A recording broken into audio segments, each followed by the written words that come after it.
एक तरफ तो पीएम मोदी की वजह से दुनिया में भारत का डंका बज रहा है, तो वहीं दूसरी तरफ राहुल गांधी पीएम मोदी को लेकर ऐसे बयान दे रहे हैं जिससे सब हैरान है।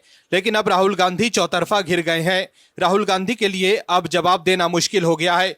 जज साहब ने भी राहुल गांधी को फटकार लगाई है। आगे बताएंगे आपको कि कैसे कोर्ट में फंस गए हैं राहुल गांधी। उससे पहले आपको ये बता दें कि ऑपरेशन सिंदूर को लेकर राहुल गांधी ये आरोप लगा रहे हैं कि पीएम मोदी ने सरेंडर कर दिया है ट्रंप के सामने। लेकिन राहुल के लिए अमेरिका से ऐसी खबर आई है जिसके बाद उनके लिए बोलना मुश्किल हो गया है।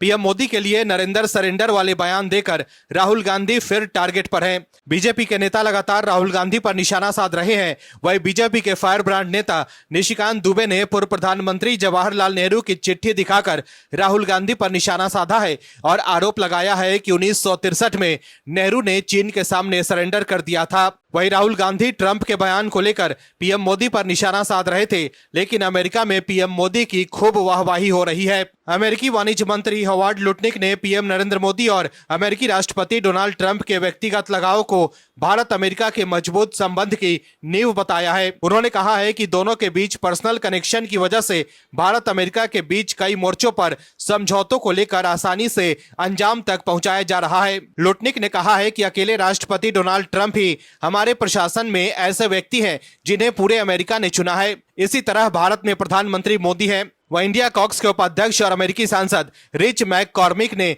पीएम नरेंद्र मोदी की तुलना महात्मा गांधी से कर दी है। उनके अनुसार भारत में महात्मा गांधी के जितना कोई लोकप्रिय नेता हुआ है तो वो नरेंद्र मोदी है। अमेरिकी सांसद मैककॉर्मिक ने कहा है कि मोदी भारतीय इतिहास के सबसे प्रभावी नेता है, संभवतः महात्मा गांधी के बाद भारत के सबसे प्रभावी नेता। ऐसे में अमेरिकी सांसद का ये बयान राहुल गांधी के लिए किसी झटके से कम नहीं है, जो ये कह रहे हैं कि पीएम मोदी ने ट्रंप के सामने सरेंडर कर दिया है। राहुल गांधी को जवाब मिल गया है कि दुनिया में पीएम मोदी का जलवा क्या है। वहीं ऑपरेशन सिंदूर से आप दर्शक खुश हैं तो कमेंट में यस और जय हिंद जरूर लिखिए, ताकि विपक्ष को साफ संदेश जाए कि जनता पीएम मोदी के साथ है। वहीं आम आदमी पार्टी के लिए भी बुरी खबर आई है। दिल्ली सरकार के स्कूलों में कक्षाओं के निर्माण में कथित भ्रष्टाचार को लेकर एसीबी ने दिल्ली के पूर्व मंत्रियों और आप नेताओं मनीष सिसोदिया और सत्येंद्र जैन को समन जारी किया है। सत्येंद्र जैन को 6 जून को एसीबी कार्यालय में बुलाया गया है, जबकि मनीष सिसोदिया को 9 जून को पेश होने को कहा गया है। वहीं इस खबर में आगे आपको बताएंगे कि कैसे राहुल गांधी को कोर्ट से लगा है झटका। इसके अलावा यह भी बताएंगे आपको कि कैसे घुसपैठियों के खिलाफ बीजेपी की सरकार की जबरदस्त कार्रवाई से हड़कंप मच गया है। इसके अलावा दूसरे खबरों के बारे में भी बात करेंगे, तो बने रहिए हमारे साथ अंत तक और देखिए हमारी ये खास रिपोर्ट। साथ ही आप दर्शकों से विनम्र निवेदन है कि अगर अब तक आपने चैनल को सब्सक्राइब नहीं किया है तो अभी कर लीजिए।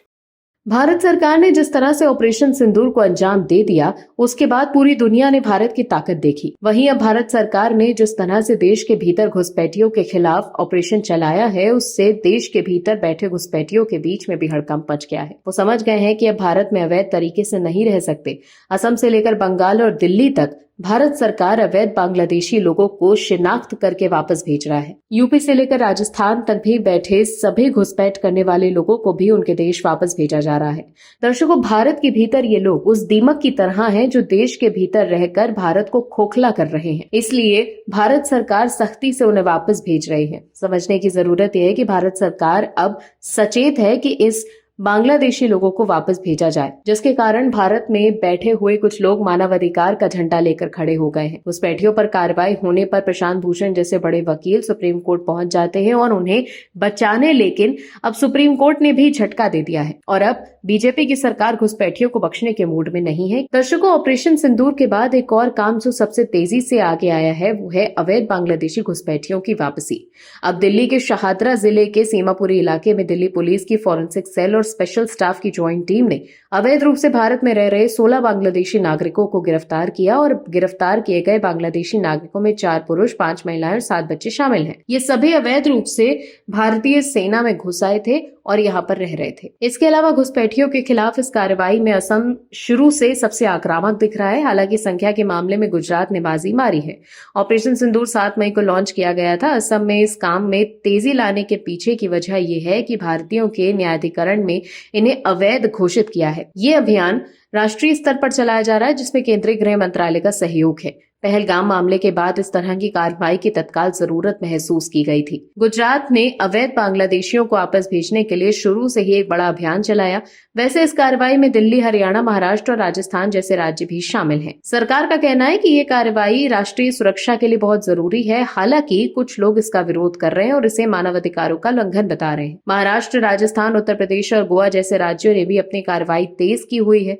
अवैध बांग्लादेशियों को भारतीय वायुसेना के विमानों से सीमा क्षेत्रों तक ले जाया जा रहा है और वहां पर पहुंचने के बाद उन्हें सीमा सुरक्षा बल को सौंप दिया जाता है। वो उन्हें कुछ समय के लिए सीमा में रखते हैं, वहां पर उनके खाने पीने का इंतजाम करते हैं। फिर अगर जरूरत हुई तो उन्हें कुछ बांग्लादेशी मुद्रा देकर के उन्हें सीमा पार ढकेल दिया जाता है। अवैध बांग्लादेशियों के खिलाफ जिस तरह से देशव्यापी अभियान चलाया हुआ है, सूत्रों के अनुसार करीब 2000 अवैध बांग्लादेशी खुद अपने मुल्क वापस जाने के लिए सीमाओं के आसपास पहुंच रहे हैं। अधिकारियों के अनुसार इनमें से ज्यादातर वो हैं जिनके डिटेंशन का डर है या फिर मीडिया कवरेज से वो बचना चाहते हैं। मसलन एक वरिष्ठ सुरक्षा अधिकारी ने कहा कि इनमें से ज्यादातर गरीब मजदूर हैं जिनके पास कानूनी बचाव करने के लिए पैसे नहीं हैं। पकड़े जाने के बाद वो बांग्लादेश में अपने परिवारों को बुलाते हैं जो उन्हें लेने आते हैं। वो डिटेंशन सेंटर या जेलों में रहने से इसे बेहतर विकल्प मानते हैं। एक हालिया रिपोर्ट के अनुसार पिछले 6 महीनों की बात की जाए तो भारतीय जनता पार्टी शासित राज्य जैसे कि दिल्ली, हरियाणा, राजस्थान, गुजरात, महाराष्ट्र, उत्तर प्रदेश और गोवा में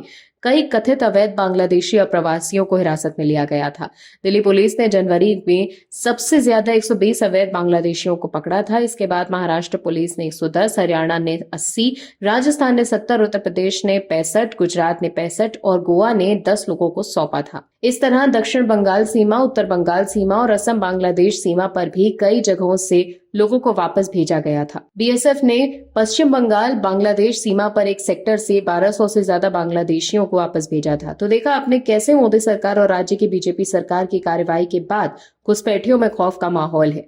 लेकिन सवाल ये उठता है कि जिस राज्य में विपक्षी पार्टियों की सरकार है वहां क्यों नहीं घुसपैठियों पर इस तरह की कार्रवाई हो रही है।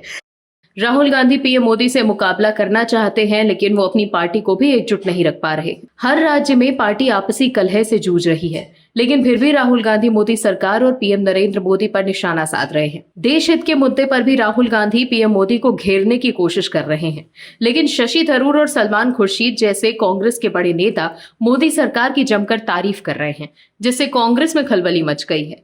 राहुल गांधी खेमे के नेता शशि थरूर और सलमान खुर्शीद पर निशाना साध रहे हैं। वहीं अब ममता बनर्जी की पार्टी टीएमसी ने भी कांग्रेस की मुसीबत बढ़ा दी है।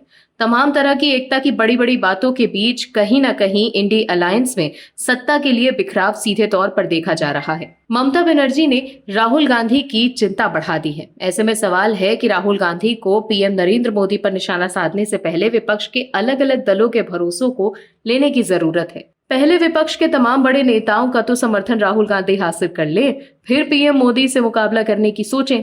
दरअसल केरल में टीएमसी की एंट्री ने कहीं न कहीं कांग्रेस के हाथ पांव फुला दिए हैं। प्रियंका गांधी वाड्रा जिस तरह से यूपी में फेल हुई थी, तो उन्होंने केरल में कांग्रेस को सत्ता दिलाने के लिए कमर कस ली थी। राहुल गांधी भी खासा दिलचस्पी लेते हैं केरल की राजनीति में, लेकिन टीएमसी की एंट्री ने उनके पेशानी पर शिकस्त की लाइन लगा दी है। आपको बता दें कि ऑल इंडिया तृणमूल कांग्रेस के सुप्रीमो ममता बनर्जी ने एक दाव से कांग्रेस और लेफ्ट पार्टियों को तगड़ा झटका दे दिया है। उन्होंने केरल के नीलांबूर में पीवी अनवर को टीएमसी कैंडिडेट के तौर पर उतारा है। अनवर पहले नीलांबूर सीट से लेफ्ट के विधायक थे। उनके इस्तीफे के कारण ही नीलांबूर में उपचुनाव हो रहे हैं। माना यह जा रहा है कि ममता बनर्जी ने वायनाड के इस विधानसभा में अपना उम्मीदवार उतार कर कांग्रेस को पश्चिम बंगाल चुनाव के लिए संदेश दे दिया है। कांग्रेस नेता प्रियंका गांधी वाड्रा सांसद हैं, साथ ही केरल की मुस्लिम राजनीति में दखल देकर केरल में एंट्री करने की कोशिश में हैं। प्रियंका गांधी के लोकसभा क्षेत्र वायनाड में निलंबुर समेत 7 विधानसभा सीटें आती हैं।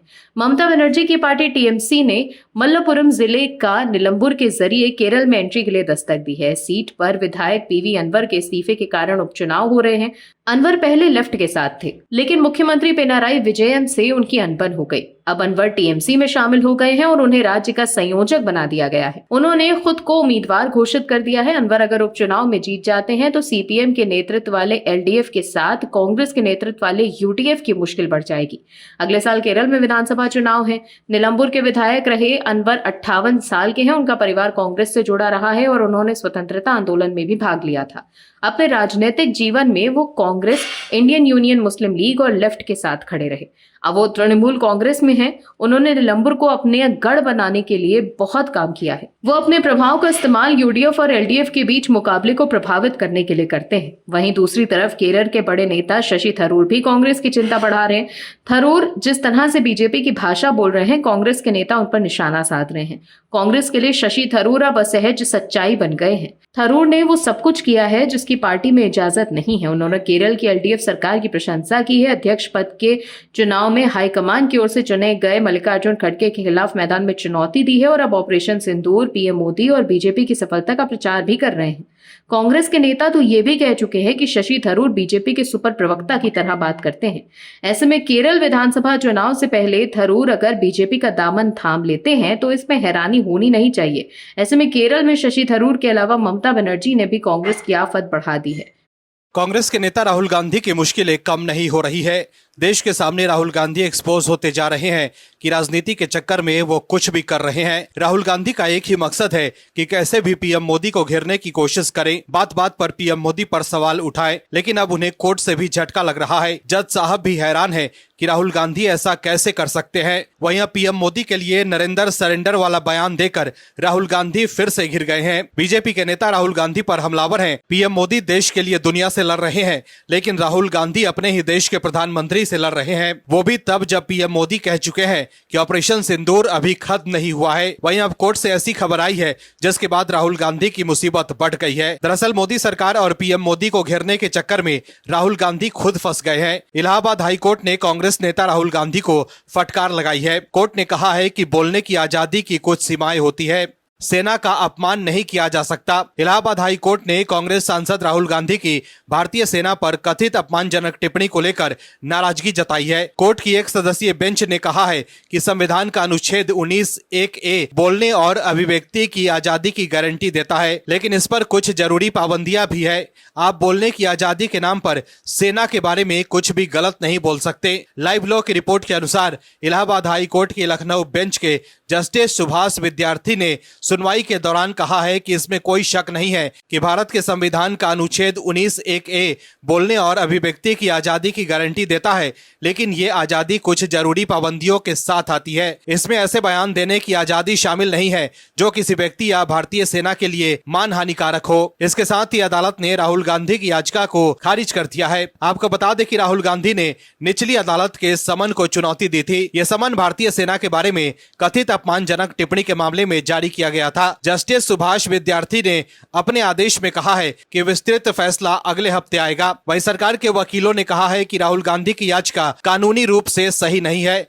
क्योंकि उनके पास सेशन कोर्ट में अपील करने का विकल्प है। वकीलों ने यह भी कहा है कि शिकायत और गवाहों के बयानों के आधार पर पहली नजर में मामला बनता है। मतलब ऐसा लगता है कि राहुल गांधी ने कुछ गलत किया है, जबकि राहुल गांधी के वकील प्रांशु अग्रवाल ने कहा है कि शिकायत राजनीतिक रूप से प्रेरित है और इसमें कोई दम नहीं है। दर्शकों, आपको बता दें कि यह मामला उदय शंकर श्रीवास्तव की शिकायत से जुड़ा है। उदय शंकर श्रीवास्तव ने आरोप लगाया है कि कांग्रेस सांसद राहुल गांधी ने भारत जोड़ो यात्रा के दौरान सेना के खिलाफ अपमानजनक टिप्पणी की थी। उन्होंने कहा कि राहुल गांधी ने सेना के बारे में कुछ ऐसी बातें कही थी जो गलत थी, इसलिए उनके खिलाफ कार्रवाई होनी चाहिए। दरअसल राहुल गांधी के खिलाफ मानहानि का मुकदमा इसलिए दायर किया गया था क्योंकि उन्होंने कहा था कि चीनी सैनिक अरुणाचल प्रदेश में भारतीय सैनिकों की पिटाई कर रहे हैं। ये टिप्पणी राहुल गांधी ने 2022 में राजस्थान में एक प्रेस कॉन्फ्रेंस के दौरान की थी। राहुल गांधी ने कहा था कि लोग भारत जोड़ो यात्रा, अशोक गहलोत और सचिन पायलट और ना जाने किस किस बारे में पूछेंगे, लेकिन वो चीन द्वारा 2000 वर्ग किलोमीटर भारतीय क्षेत्र पर कब्जा करने, 20 भारतीय सैनिकों को मारने और अरुणाचल प्रदेश में हमारे सैनिकों की पिटाई करने के बारे में एक भी सवाल नहीं पूछेंगे। लेकिन भारतीय मीडिया उनसे इस बारे में एक भी सवाल नहीं पूछता। क्या ये सच नहीं है? देश ये सब देख रहा है। ऐसा दिखावा न करे कि लोगों को नहीं पता। कोर्ट ने इसी मामले में राहुल गांधी को फटकार लगाई है और बोलने की आजादी की सीमाओं के बारे में बताया है। कोर्ट का कहना है कि आप बोलने की आजादी के नाम पर किसी का भी अपमान नहीं कर सकते, खासकर सेना का तो बिल्कुल भी नहीं। तो देखा आपने कैसे एक बार फिर राहुल गांधी घिरते जा रहे हैं। Bureau report, OMH news. आप दर्शकों से विनम्र निवेदन है कि चैनल को सब्सक्राइब जरूर करें।